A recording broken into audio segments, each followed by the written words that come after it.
tomo agenda mwamu kwani angoiga.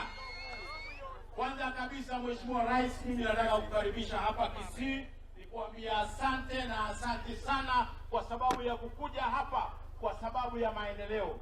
Mheshimiwa Rais, mimi nataka kukuhakikishia na nikuambia kwamba hawa watu wa Kisii kitu ambacho wanataka kwanza ni mambo ya maendeleo.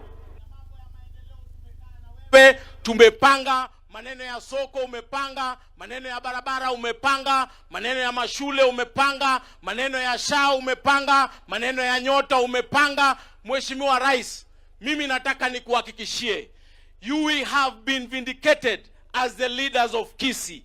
Hawa watu walikuwa wanatutusi kwa sababu tulikuwa tunakuja kuomba maendeleo. Maendeleo haya yote sasa yanaonekana. Kama ni barabara zetu zinaonekana, kama ni cancer center zinaonekana. Mheshimiwa Rais, we will continue supporting you for the sake of the people of Kisii, because we know that is the right thing to do and that is what the people of Kisii want.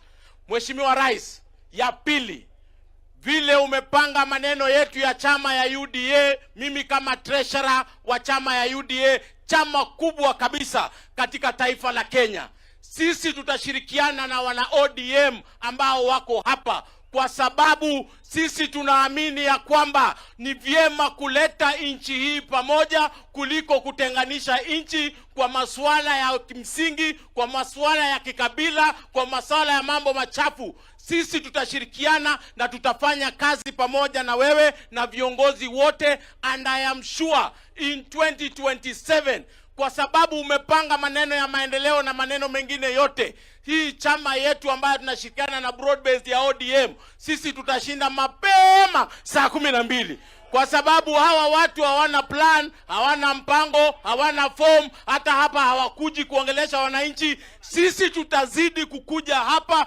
kuongea na wananchi na tutazidi kuwasaidia. Ya mwisho Mheshimiwa Rais, tukitoka hapa Mheshimiwa Rais, mimi nataka uongee na hawa watu wa soko.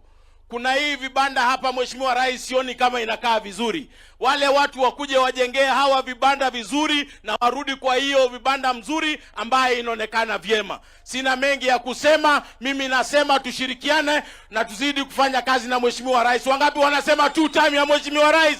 Mbale ngala wote 2 time ya Mheshimiwa Rais. Aya, bado tuko na viongozi wengi lakini masaa